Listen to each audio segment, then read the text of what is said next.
Dividir aqui a tela com vocês.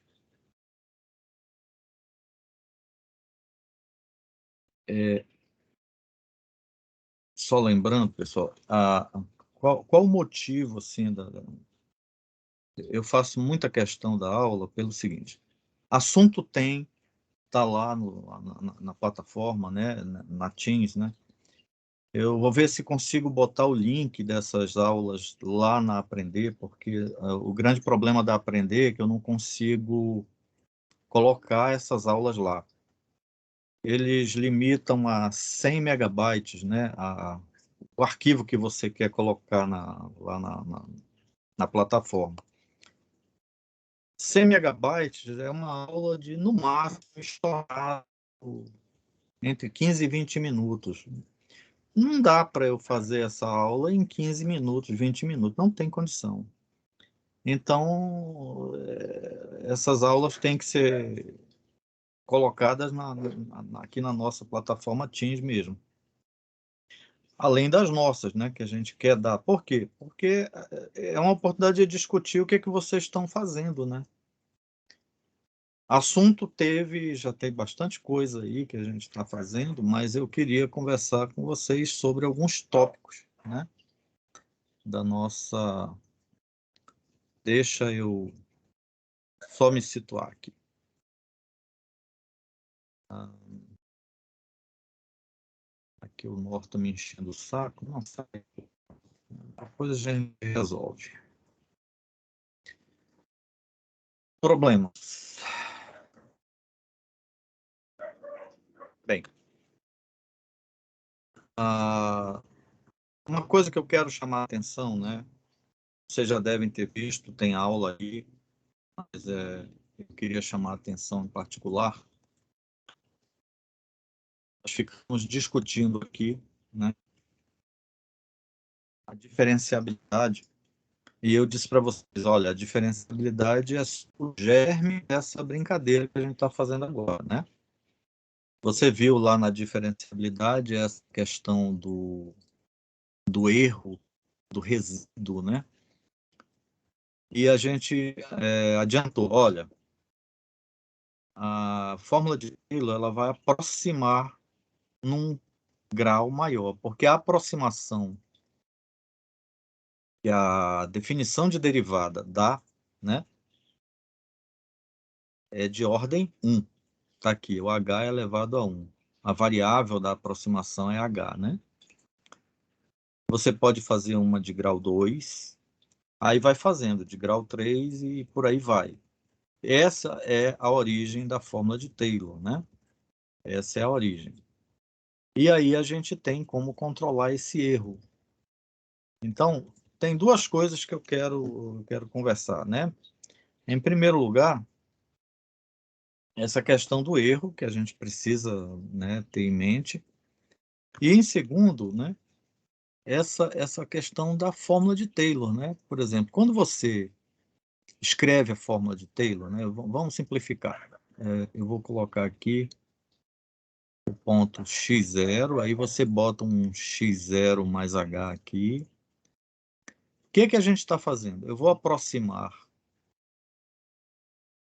a função nesse ponto por um polinômio.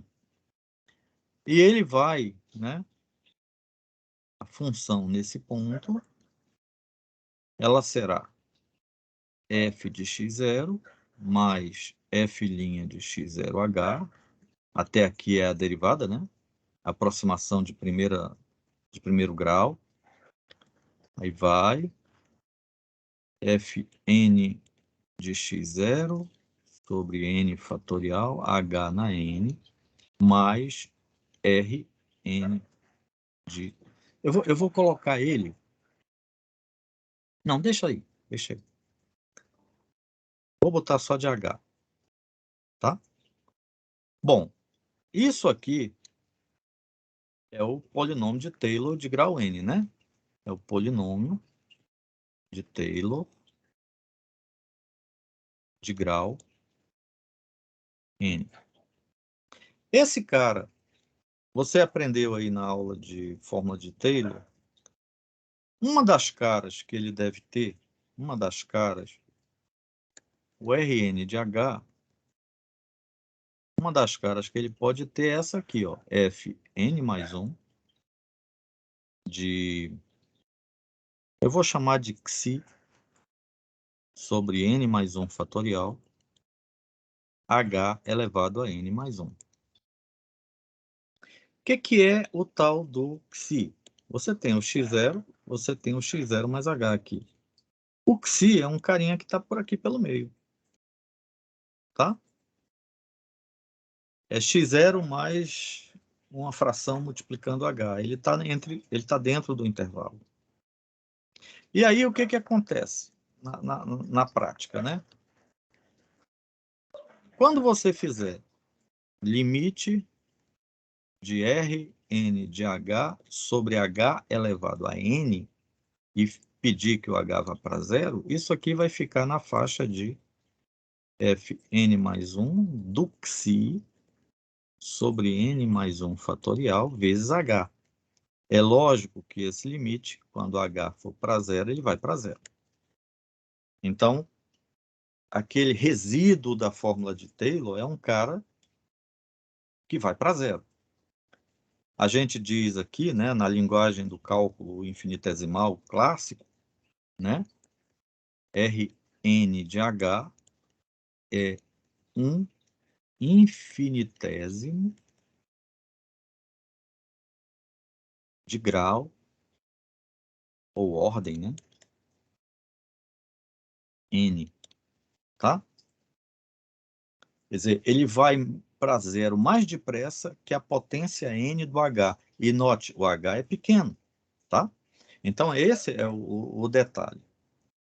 O outro detalhe, você está trabalhando nessa fórmula aqui com alguém, é o valor da derivada. Ou seja, a gente está pressupondo que tem todas essas derivadas, né? E as derivadas contínuas, né? Para poder ter aquela fórmula integral, né? A fórmula integral é uma das fórmulas que é deduzida aí naquela aula. Tem no livro nesse texto do Serge Lang que eu mandei para vocês. E o que a gente faz? Se a gente tiver uma função, né, derivável até a ordem n mais 1, tá? E essa derivada de ordem n mais 1 for contínua, nesse intervalo fechado de x0, x0 mais h, ela é limitada. Portanto, vai existir, né? Toda função contínua no intervalo fechado ela é limitada. E aí vai existir uma constante, m n mais 1, né? Tal que f n mais 1, né? De Xi. Nem precisa ser o Xi, né? Aqui é o x mesmo, né? X menor ou igual que m n mais 1. Esse n mais 1 só para lembrar que é uma limitação para a derivada de ordem n mais 1. Tá? Para todo x no intervalo x0, x0 mais h. O que implica?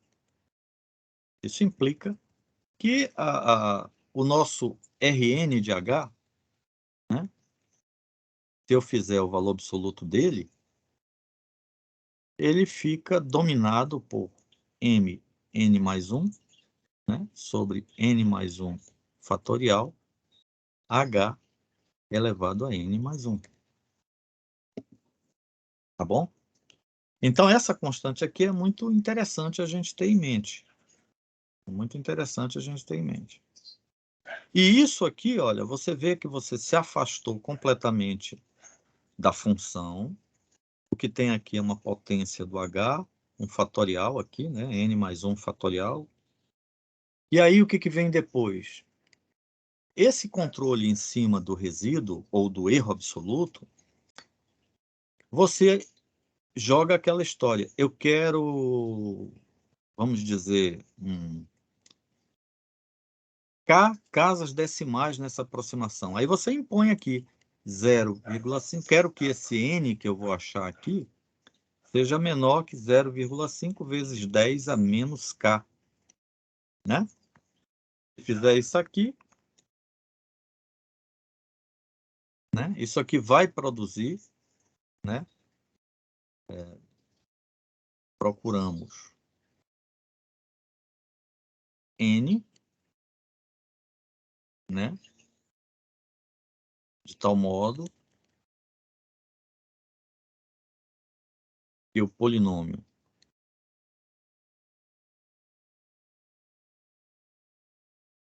Pn de x0, né? H produza K casas decimais corretas para f de x0 mais h, tá? O polinômio vai dar isso para a gente, ok? Então, essa foi a tônica dessas aulas, né? Por exemplo, se a gente lembrar da função exponencial, lembra da função exponencial? Muito simples, né? A gente trabalhar com ela, derivada dela mesmo o tempo todo, né? Então, você viu próximo do zero, por exemplo. Vamos pensar aqui, próximo do zero. Aí a gente trabalhou aqui o 1 e a parte negativa. Lembrando que a função exponencial, né? No zero ela é 1 e ela cresce para lá e toda a parte negativa ela está dominada pelo e elevado a zero, que é 1, né? Então, isso aqui seria a nossa função y igual a e elevado a x. E aí, o que que aconteceu? O e elevado a x, você viu que ela fica 1 mais x mais x2 sobre 2 fatorial mais xn sobre n fatorial mais o tal do Rn, de h, né? De zero, né? No caso, a gente põe de x porque é qualquer ponto aqui, né? Vamos botar x. Aqui é o x0, né? Nesse nosso caso aqui. Esse é o x0 e o x, né? É o 0 mais x. Então é Rn de x, não é Rn de h, né? Na nossa notação. Aí o que foi que a gente deduziu? A gente deduziu o seguinte. Um fato importante que foi deduzido é que a gente dominou, né? Porque as derivadas, né? Quem seria o Rn? O Rn de x? O Rn de x, ele é, né? E elevado a x, né? E a derivada de qualquer ordem vai ser essa. N mais 1, né? Fatorial x elevado a n mais 1. Aí a gente teve que dar um jeito nesse cara. Foi para isso que a gente deduziu lá naquela aula que o E fica sempre entre o 2 e o 4, né? Isso aqui é um fato interessante, porque aí eu abandono o E, que eu não conheço, teoricamente eu não conheço, aqui eu não estou sabendo quem ele é, mas eu sei que ele é dominado pelo 4. Isso favorece da seguinte forma, né? O Rn de x, ele vai ser 4 elevado a x sobre n mais 1 fatorial, x elevado a n mais 1. E aí cabe aquela pergunta, né? Bom, se eu tiver desse lado de cá, né? Se eu tiver do lado de cá, vamos supor, aqui é um x para o lado de cá, né? Basta que você escolha um limitante b para escorar o e, o 4 elevado a b, ter uma estimativa disso. 4 elevado a... Se o x for menor que o 2, eu posso escrever o b igual a 2. 4 elevado a 2, né? É o 16. Aí você bota lá. O que vai acontecer? O Rn de x, né? Ele fica dominado, né? Se x for maior que 0 e menor que b, né? Ele fica dominado pelo 4 elevado a b, sobre n mais 1 fatorial, né? X elevado a n mais 1. Tá certo? E você nota que o x está dominado pelo b também, né? O x está dominado pelo b. Se você não puder achar essa potência aqui, né? X elevado a n mais 1, você domina pelo b. Isso aqui fica menor do que o 4 elevado a b, b elevado a n mais 1, sobre n mais 1 fatorial. O que vale aqui é que o n mais 1 fatorial é bem grandão. E aí você impõe aqui aquela condição, né, para escolher o n que vai dar tantas parcelas de tal modo que isso fique menor que 0,5 vezes 10 a menos k. Para me produzir, eu quero n que produza k, casas decimais corretas para o meu e elevado a x, né? Já o outro lado é mais fácil. Do lado de cá, a coisa é mais fácil porque todo mundo aqui é dominado pelo 1. A função exponencial ela é assim, né? Tá certo? Aí fica fácil, porque o e elevado a x dominado aqui vai ser o 1. Tá? Então, se você tiver, né? Se você tiver para x, né, menor, né, do que 0, você vai impor uma dominação para o lado de lá, né? Mas não tem problema, em um primeiro momento não tem nenhum problema, tá? Porque o que vai acontecer? Quem vai dominar a parada é o 4 elevado a 0, né? Que é uma função exponencial também, essa aqui, ela é crescente, que vai dar 1. Então, o Rn de x vai ser dominado por x, né? Aqui é o módulo, né? Tá. X elevado a n mais 1 em módulo sobre n mais 1 fatorial. Aí você utiliza, né? Você utiliza aqui o valor de x mesmo, né? Certo? Então fica fácil o controle do erro. E aí você impõe a condição aqui, tá bom? 0,5 vezes 10 a menos k. Essa é a ideia. Se você estiver calculando a exponencial num outro lugar, né? Aí é diferente, aí você tem que fazer as contas lá. Mas o legal aqui, tem um outro ponto que eu queria chamar a atenção de vocês, é que, né, não sei se vocês olharam lá no texto, existe uma conta que nós vamos fazer, eu prefiro não fazer agora. Nós vamos fazer isso no âmbito das sequências, tá? É o Teorema 4, naquele texto do Lang, tá? Página 287. Ele diz assim, olha, C real positivo qualquer, né? Pertencente a R. Se você tiver, né? Isso implica que o limite, quando n vai para infinito, de c elevado a n sobre n fatorial, tá? Isso aqui é zero.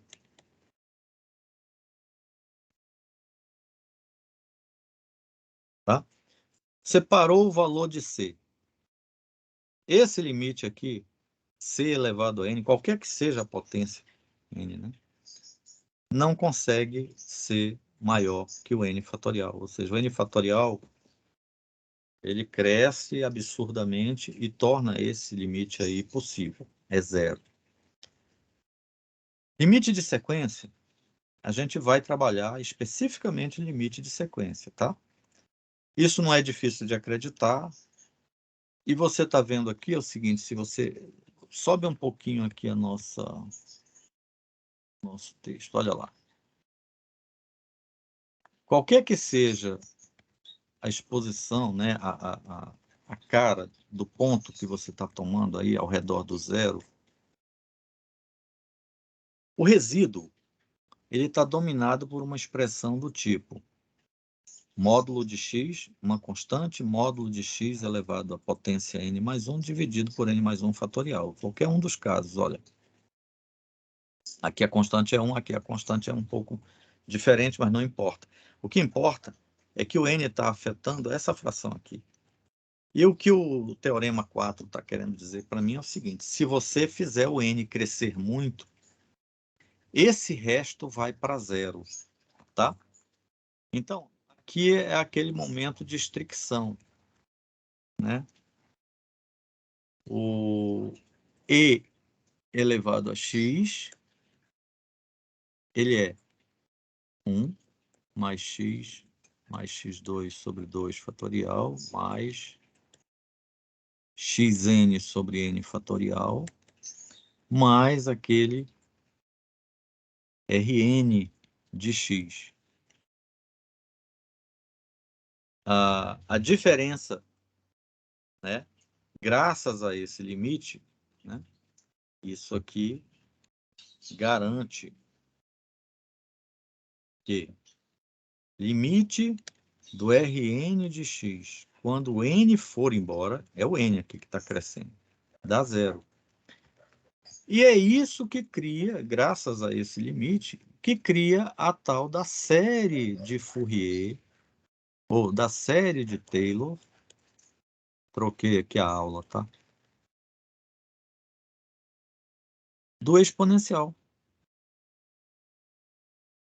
tá? Aí você tem o direito de escrever assim: EX é o somatório, né? Quando n vai de zero até mais infinito, de xn sobre n fatorial.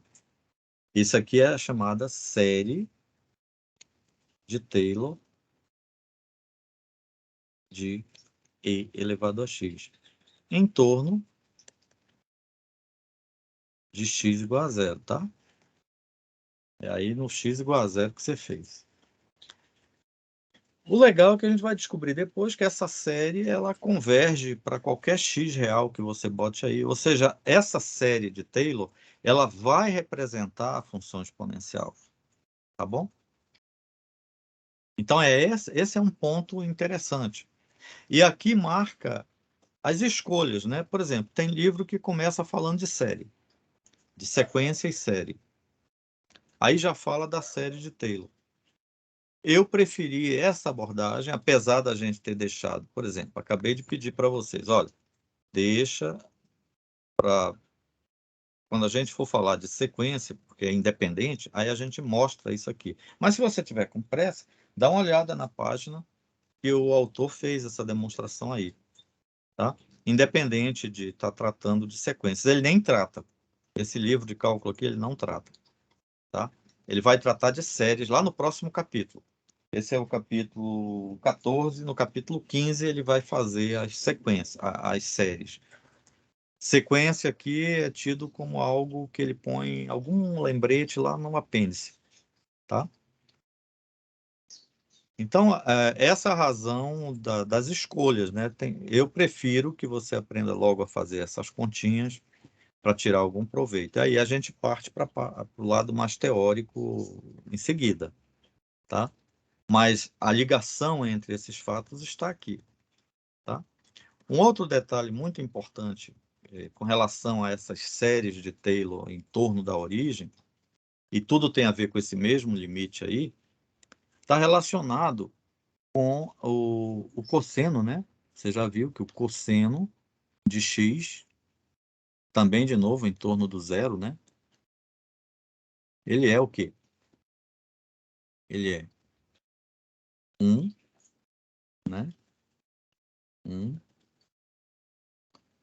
você já viu com certeza, menos x2 sobre 2, mais x4 sobre 4, fatorial, menos mais menos 1 x 2n sobre 2n fatorial, né? Aqui o n vai, quando n é 0, né? Positivo, quando n é 1, já é negativo, ele vai alternando. O termo de ordem seguinte daria o erro, mas ele não tem. Então, o que que a gente faz? A gente vai olhar para o menos 1, né? O próximo é menos 1 na n mais 1, né? X 2n mais 2, dividido todo mundo aqui por 2n mais 2 fatorial. Então, essa aqui é a aproximação, né? É o polinômio de grau 2n. E quem vai apresentar para a gente o resto, né? O R2n de x, vai ser aquele cara lá. Portanto, se eu fizer, né? Dominado aqui vai ficar x 2n mais 2 dividido por 2n mais 2 fatorial. Tá? Olha lá, um limite parecido àquele que a gente tinha. Ou seja, você vai ter aí também, pessoal, um Rn, se o n for para infinito, esse resíduo vai para zero. E aí você terá a série de Taylor, né? Pelo que vimos antes. Tem outra série de Taylor, independente de conta que a gente faça. Olha, se eu quiser calcular o cosseno de 30 graus, né? O π sobre 6, eu vou ter que fazer x igual a π sobre 6 lá adiante, tá? E mover, fazer a série, a fórmula de Taylor lá. Aqui eu estou fazendo no zero, tá? Essa coisa que eu estou falando aqui tá valendo para o zero.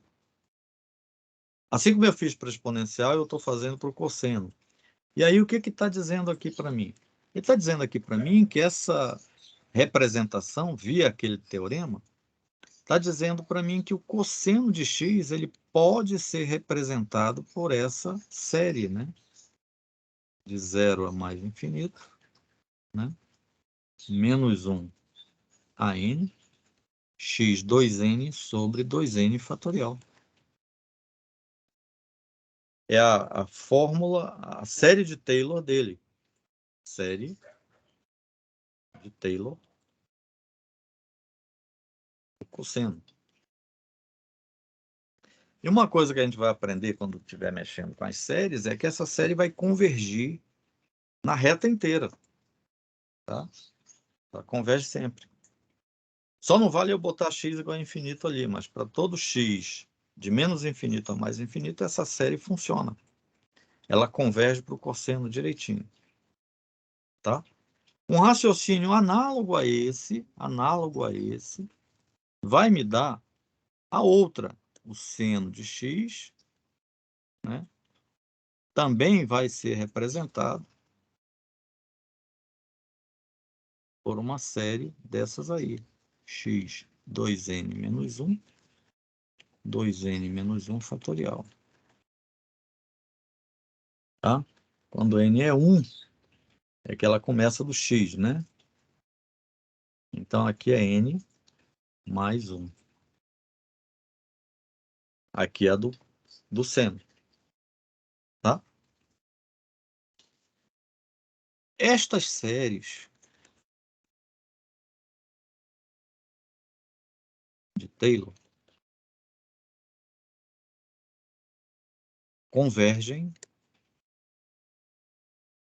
em menos infinito mais infinito. Isto será estudado depois, tá? No capítulo séries, tá? Sequências e séries. Nós vamos ter esse capítulo. Eu só estou adiantando, gente, porque aqui tem um dado importante com essas fórmulas. Se você estiver estudando num livro, um outro livro qualquer, você já se deparou com essas criaturas. Eu prefiro que esteja estudando aqui com o material que eu estou te fornecendo, tá? Porque tem uma construção aqui, para não ficar muito embaralhada a cabeça. Essas convergências, elas se dão, né? A convergência da série é importante para que ela faça sentido. E, na realidade, você vai aprender depois que o e elevado a z, número complexo, também tem uma série desse tipo. Z na n sobre n fatorial, n vai de 0 mais infinito, que converge o tempo todo, tá? Para qualquer r que você queira, módulo de z menor que r, converge. Idem. Aí, em vez de ser na reta toda, né, converge, na realidade, para qualquer bola que você tenha no plano. Aqui é no campo dos números complexos mesmo. Essas séries são assim. E aí você vai ter lá também essa representação de Taylor, né, para esses camaradas aí. Menos 1 na n, z 2n sobre 2n fatorial. O seno de z. Pode manter isso aí em mente que você vai precisar de novo desse negócio, né? Z 2n menos 1, 2n menos 1 fatorial. Às vezes eu botei 0, mas aí você teria que botar um mais aqui. Não, tira o 0, bota o 1, né? Problema não. Elas funcionam sempre. E é por essa razão, tá? Devendo agora o cálculo em variáveis complexas, né? Existe uma disciplina chamada variáveis complexas, né, que eu também já lecionei, que tem lá, né, e vocês aprendem essa série de Taylor lá para elas. Eu estou dizendo isso para não fazer isso aqui um chute, porque eu quero que você faça para mim a seguinte coisa. Olha lá.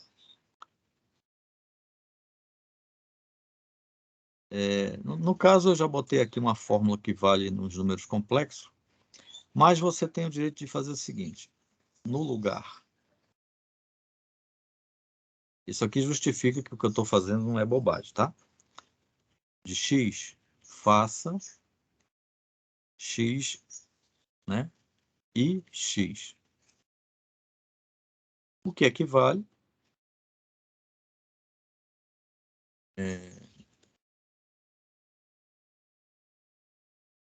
ou seja, na série de e x, faça e x no lugar de x. Tá? Equivale a fazer o z igual a ix, pegar só a parte imaginária, tá? Porque funciona para todo z. Eu estou te adiantando para você não dizer que eu estou chutando, tá?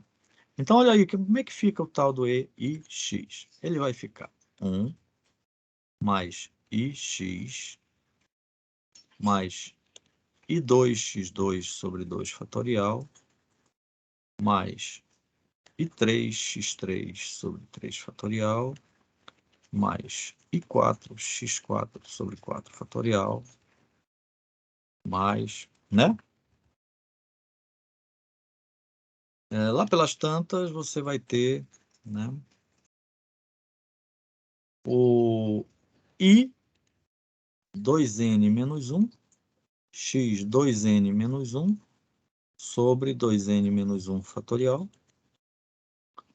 mais i 2n x 2n sobre 2n fatorial e continua. Não é isso? Pelo que a gente viu. Olha, acompanhando o i, você vai ter 1 mais ix menos x2 sobre 2 fatorial, né? Aqui vai ficar menos ix3 sobre 3 fatorial Aqui vai ficar, quanto é o I4? É 1 de novo, mais x4 sobre 4 fatorial. E vai embora. Aqui você vai ter, né? É um ímpar, esse número é ímpar, né? Portanto, vai ter um I ativado pelo sinal, né? Vai ficar aqui assim, menos 1 elevado a n e x 2n menos 1 sobre 2n menos 1 fatorial. Mais a outra parcela. Aqui vai ser sempre, né? O i elevado a 2 some, né? Esse é o menos 1 elevado a 2, ele some. O menos 1 elevado a n, tá? Quer dizer, aqui tem que ser n menos 1, tá, pessoal? Tá bom? O i fica...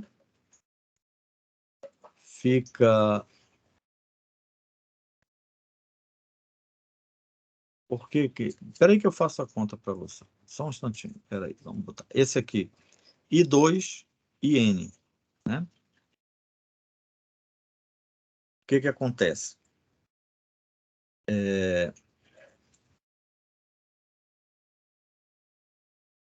Vou fazer a conta aqui.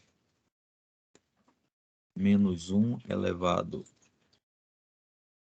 né, a meio, né? Isso aqui elevado a 2n. Então, isso aqui é menos 1 elevado a n, né? Então, aqui vai ficar, é claro, essa parcela aqui vai ficar menos 1 elevado a n, x 2n, sobre 2n fatorial. Só justificar para você essa outra. Aqui nós vamos ter o menos 1 elevado a meio, né? Que é o i, elevado a 2n menos 1. Então, nós vamos ter o menos 1 elevado a 2n menos 1 sobre 2. Ele vai ser menos 1 elevado a 2n sobre 2, menos meio.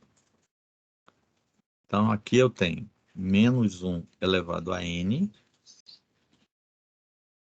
certo? O menos 1 elevado a n, vezes o menos 1 elevado a menos meio. Está embaixo, né? Então, vai ficar menos 1 elevado a n, 1 sobre i, certo? 1 sobre i. E isso aqui vai dar menos 1 elevado a n, 1 sobre i. Você sabe que a gente faz assim, né? Para resolver a parada, né? Isso aqui vai virar um menos 1 de novo. Vai ficar menos 1 n menos 1 vezes i. Beleza? Tá? É por isso que está aqui. Agora, observe o seguinte. Esse somado com esse, somado com esse, e finalmente com esse, né? Somando esse pessoal, os pares, você monta um cosseno aí. E depois você observa que o que restou, né? Fazendo a continha, de novo, você vai ter e x, isso é igual a 1 menos x2 sobre 2 fatorial, mais x4 sobre 4 fatorial, mais, menos, né? Mais menos 1 na n menos 1, na n, né? Melhor dizendo.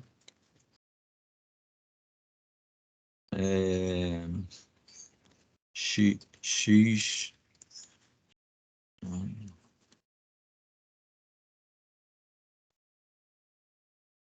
x2n sobre 2n fatorial. Vai embora. E mais um outro pedaço afetado pela multiplicação com o i, né? I vezes x menos x3 sobre 3 fatorial, mais x5 sobre 5 fatorial, menos 1, n menos 1, x 2n menos 1 sobre 2n menos 1 fatorial, né? Vamos botar assim. Ou seja, eu aqui. Na parte real, apareceu a série do cosseno, e na parte imaginária apareceu a série do seno. Tá? Essa fórmula é muito importante nas nossas aplicações, tá? Não só aqui no cálculo 2, vai ser importante quando a gente for mexer com as equações diferenciais lá adiante, né? Ainda no cálculo 2, mas você vai usar isso aí para sempre, tá? Isso aqui é chamada, normalmente é chamada fórmula de Euler, né? Ou relação de Euler, né? Foi o Euler que fez essa conta, né? Pela primeira vez, tá? Então, você vê esse estreitamento entre essas três funções, né? Não é à toa que elas são estudadas aí no texto, logo as três no começo, exatamente para dar esse viés, né? E uma coisa que chama a atenção, se você fizer, né? Se você fizer x igual a 1, né? Ou π, você vai ver que e π, cosseno de π, né? É menos 1. Seno de π é 0, né? Daqui você tira que 1 mais e aí π, isso é 0. E você tem aqui uma fórmula, né, que envolve 5 constantes de matemática que são muito importantes, né, numa parada só. Ainda nesse curso, a gente pode aproveitar o que for aprendendo com as fórmulas aqui que a gente está ensinando, para demonstrar que o e é um número irracional, tá? A gente pode aproveitar para fazer uma demonstração, ela é mais difícil, mas pode ser feita. O π é um número irracional. Aí você está notando aqui que o e elevado a iπ é racional, menos 1. Moleza, né? Mas é um negócio meio inusitado. E essa fórmula aqui, se você for fanático por matemática, você pode fazer um quadro com ela, né? Assim, bem bonitão, e pregar na sua parede, né?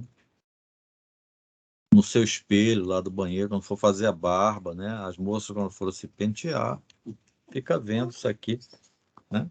É muito interessante. É baseado nessa fórmula e nessas séries que a gente acabou de discutir. Então, o que nós estamos fazendo é aproveitar esse momento de ir no rumo da série para fazer conta. Por exemplo, já tem um exercício aí, né? Numa dessas aulas que você fez a conta do E, né? Você já viu que o E tem uma aproximação 2,718, né? Eu não me lembro porque fica aqui. Mas essa aqui, né? Independente do que tem aqui, é uma aproximação. Você já sabe fazer essa leitura do E com 3 casas decimais corretas. Você já tem também como fazer a produção de mais casas decimais, tá? E, no caso, tem 4 algarismos significativos corretos, né? Mas o controle melhor é pelas casas decimais, porque esse aqui vai aparecer tranquilamente. Os outros é que vão ser dependentes das fórmulas que vão surgindo, né? Então é interessante esse detalhe. Isso você já pode fazer. E no livro do Lang, ele não faz isso com essa acuidade. A gente está arrumando. Apesar dele não fazer, a gente está arrumando. Eu acho até que aparecem os meus concertos lá na página do livro. com lápis, né, que eu fiz. Esse livro aí é o meu livro de cálculo 1 do curso que eu fiz há, sei lá, 40 e tantos anos atrás, né? Bota tempo nisso. É o meu livro de cálculo 1, original. Foi o papai que foi na livraria e pegou para mim. Eu era adolescente na época que entrei na universidade. Bom, estamos... o que que vem agora, né? É importante essa discussão para a gente colocar os pontos que estão sendo utilizados, tá? E o que que vem agora? A gente vai aproveitar que está aqui para trabalhar, né? É o que já tem nessa aula que eu subi ontem. Usando aquela fórmula, né? A, a fórmula de Taylor, resto integral, que foi assim que a gente fez a aula, né? A gente chega no arco tangente e no logaritmo de 1 mais x, tá? A gente vai estudar essas séries aqui. Então, agora, você pode pegar essa... O livro apresenta primeiro o logaritmo e depois o arco tangente. Eu fiz o contrário, tá? Nesse material que eu te enviei, eu fiz o contrário. Poderíamos até não fazer, mas é que esse material que eu te enviei, eu preparei antes dessa pandemia. E você sabe que em março o curso começa, né? Quando o curso começa, essa criatura que está aqui continua tendo a ver com o E. Essa aqui vai te dar uma aproximação para o π. E normalmente tem aula, né, no dia 14 de março, né? Na língua inglesa, o pessoal, março é o 3, né? Eles costumam notar assim: março 14, 2022. Isso aqui para eles é data, né? Então, esse 3,14 é aquela aproximação mais comum do π, né? Aproximação bem comum do π. O dia 14 de março, por causa disso, virou dia do π. Então, a inversão foi para poder... O curso começa normalmente dia 10, né? Para a gente aproveitar, né, o dia 14 de março e já fazer a comemoração do dia do π, né? Ensinando para o pessoal das turmas a calcular o π com tantas casas decimais queiram. No nosso caso, faz parte da nossa programação. Então, eu vou aproveitar o material que está feito para poder colocar vocês em contato com o π. Tá? É um material que já está feito. No dia 14 de março, nós vamos comemorar o nosso aniversário do π aqui, né? Nós vamos parar tudo que está fazendo para estudar o π. Todas as curiosidades que a gente puder mostrar sobre o π, a gente aproveita e faz. O dia do π, ele é universal, tá, pessoal? Universal, assim, universal, terrestre, né? Onde se estuda matemática, o pessoal para fazer essa comemoração e aproveita para estudar esses temas. Normalmente eu faço isso todo ano com os meus alunos. E aí, é por essa razão que você está recebendo um material primeiro com o arco tangente, aí depois com o logaritmo. São mais duas funções que vão fornecer informações importantes. No caso do arco tangente, o π é que vai chamar a atenção. Nós vamos aprender uma aproximação do π, tá? Vamos aprender uma aproximação do π, que é muito, muito interessante. No caso do logaritmo, essa criatura foi usada há 2 séculos atrás, não tinha essas calculadoras todas que nós temos, né? E o logaritmo era usado para fazer contas. Contas com acuidade, né? Com essa aproximação bem feita que a gente precisa, controlando as casas decimais, etc. Não é do tempo de vocês, mas nós vamos fazer aqui uma sessão nostalgia sobre tábua de logaritmos. E aí também está preparado para a gente trabalhar essa função e relembrar esses fatos aí e aprender com eles, tá? Essa é a estrutura do que se pretende fazer nessas duas aulas que eu subi ontem, né? Que eu coloquei ontem na plataforma, que vocês já podem acessar. Mas acessa a primeira do arco tangente, tá? Eu vou fazer todo o possível da segunda-feira a gente conseguir dar aula. Hoje conseguimos, né? Para a gente continuar esse tipo de discussão. Eu tinha colocado aqui um exercício.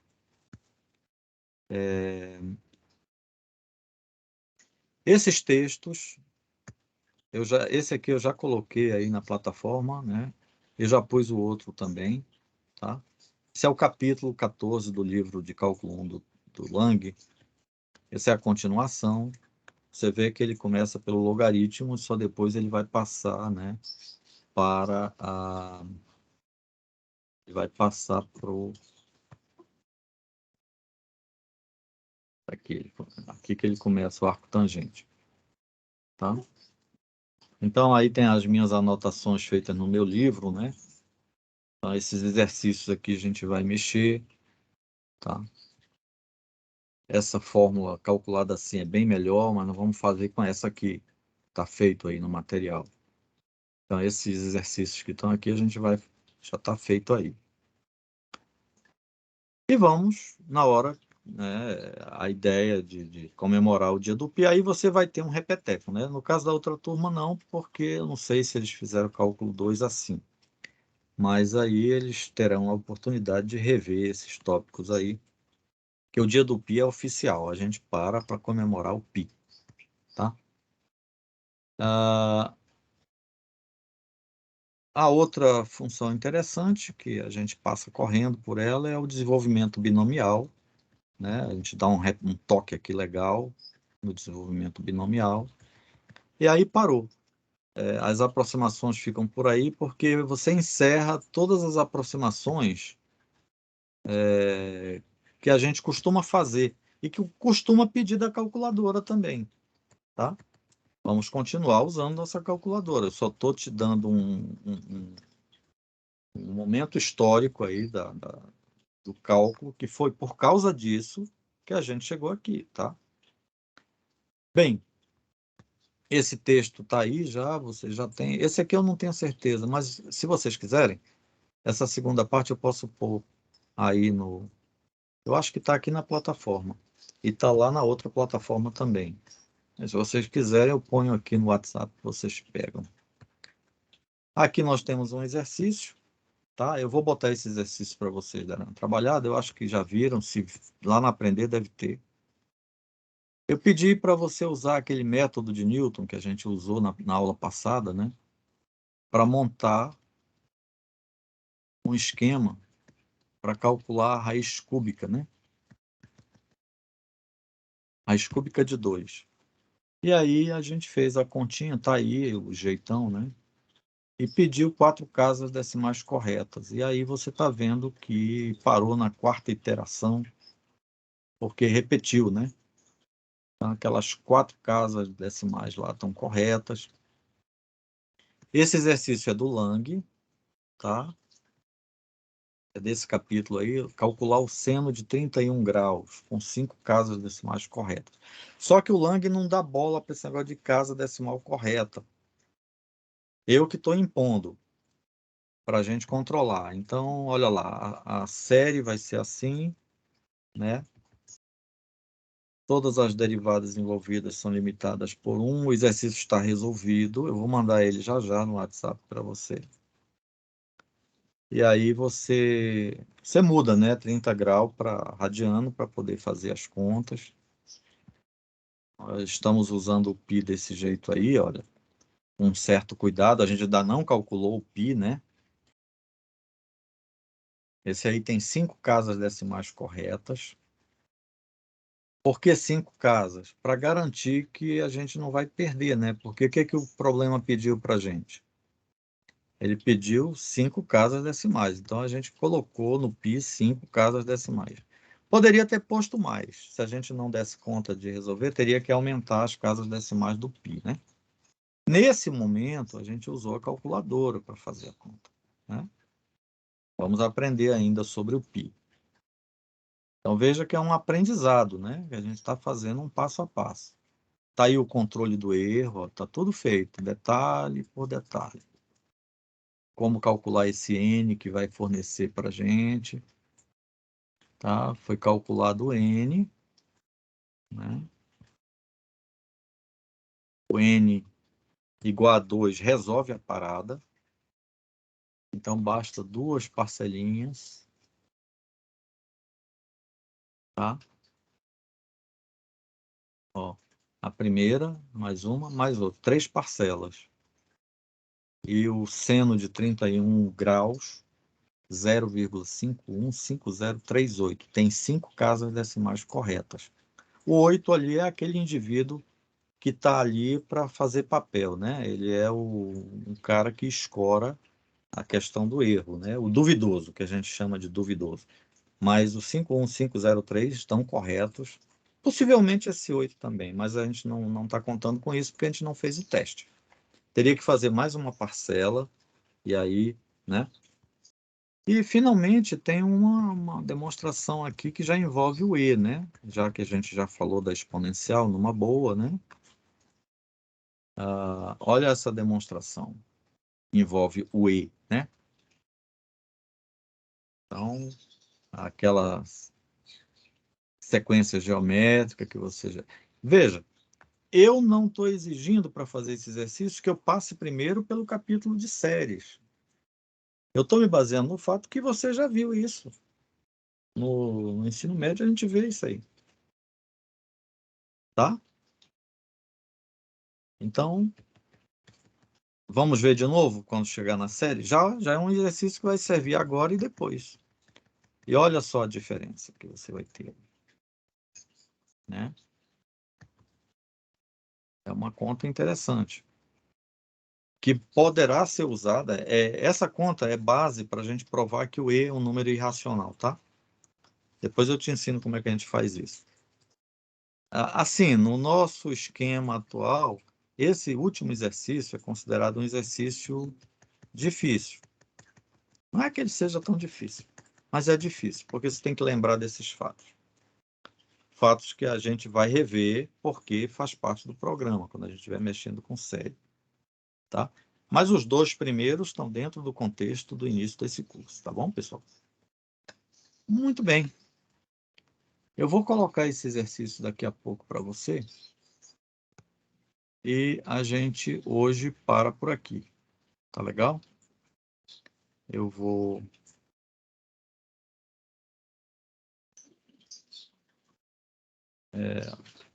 Acredito que tenha sido esclarecedor, né? Porque une tópicos um pouco diferentes. E essa união é que não está bem clara nos livros, pessoal.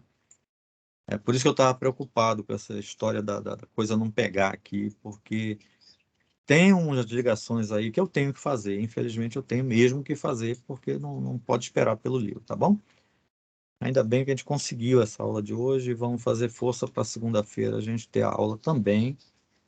E aí a gente já mexe com esse pessoal aí da, do arco tangente, beleza? Então eu vou aqui, vamos encerrar essa apresentação, né? Parar, parar a gravação.